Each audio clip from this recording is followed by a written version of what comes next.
Welcome to Subramani. My throat is a little bad, so you'll have to bear with me.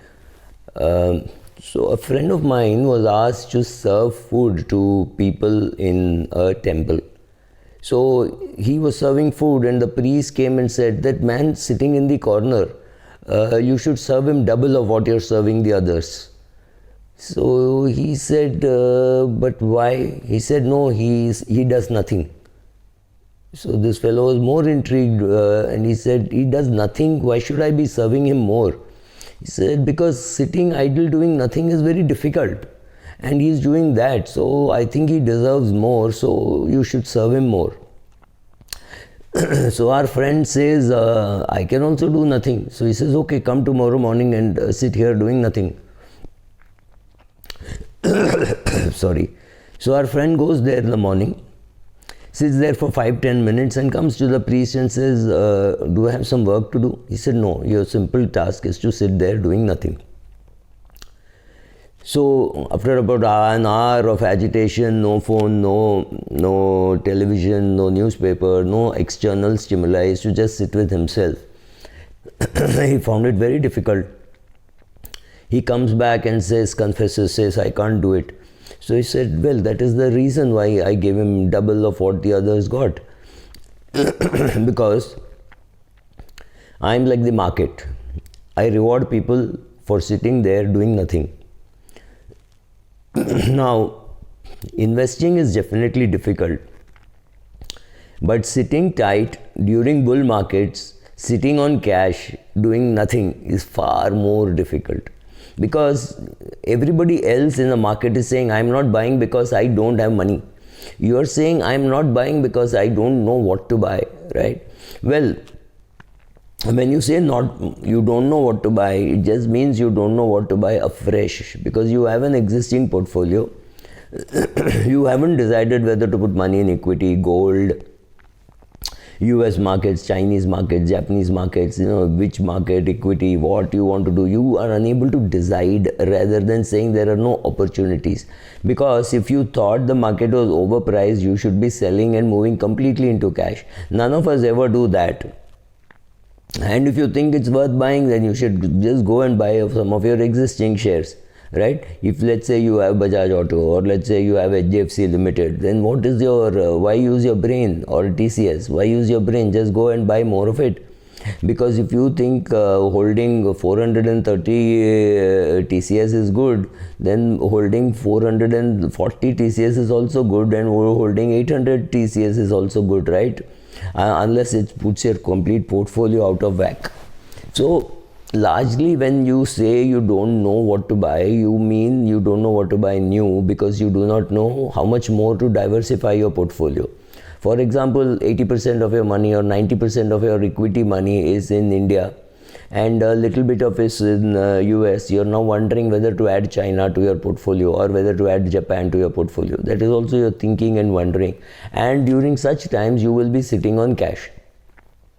Sitting on cash is almost always a negative decision for people, saying, "I don't know what to do, therefore I'm sitting on cash. I have cash, I don't know what to buy, therefore I'm sitting on cash. I don't know where to invest.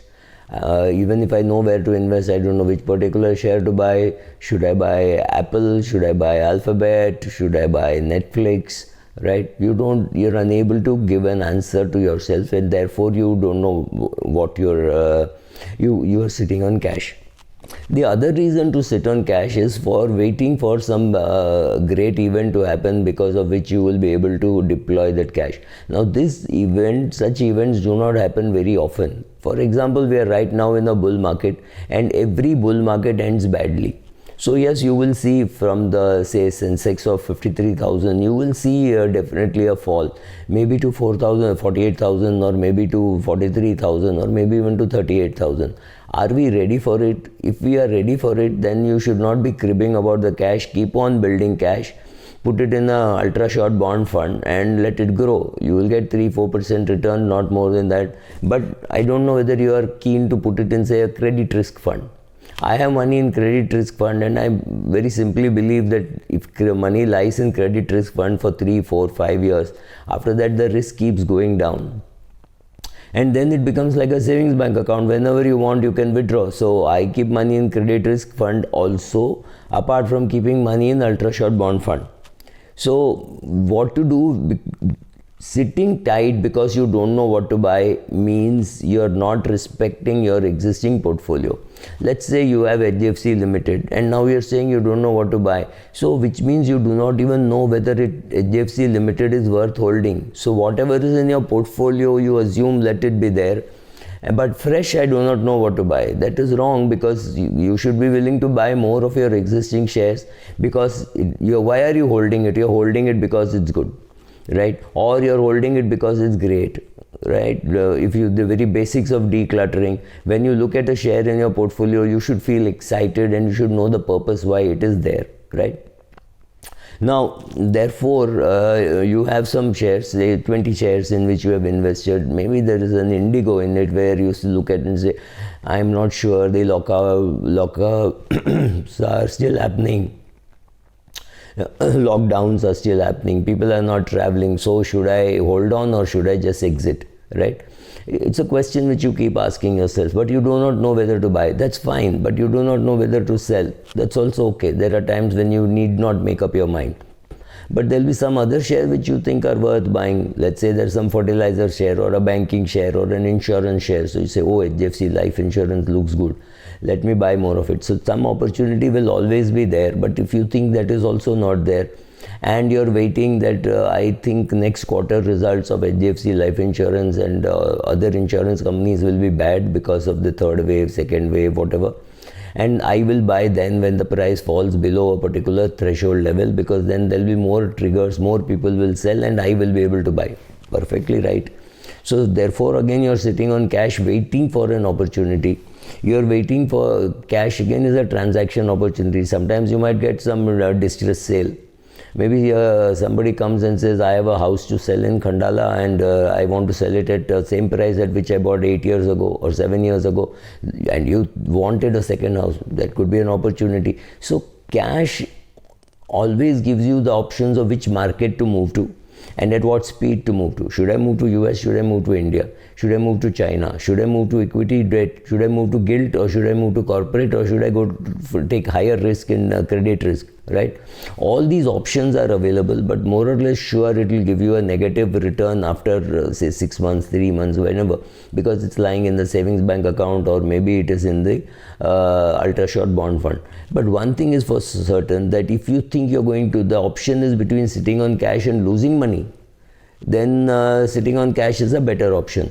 One more problem is my broker always used to tell me that पैसा तुम्हारा क्या काटता है क्या savings bank का पैसा, right? So very many people will be itching like that, or they'll call you and say, oh, I have sold some property, I got some 12.2 crores, where should I deploy? नहीं अभी market अच्छा नहीं लगता है. नहीं यार कुछ तो होगा ना. एकदम solid बोल, you know, TCS, HDFC, ऐसा कुछ एकदम solid बोल.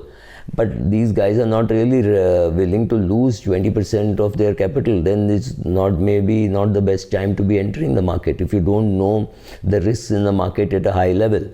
So maybe for you an ultra short bond fund and an SGP from there over 3 years makes more sense, because this amount is equal to the rest of your portfolio, or maybe it's much more, right? So depending on the size of your portfolio, depending on the immediacy of needing the money, or dramatically lower your expectation and say, ठीक है, cash काटता तो है नहीं, 4% देता है, 3% देता है, 4% return I'll get in an ultra short bond fund, I'll withdraw after 3 years.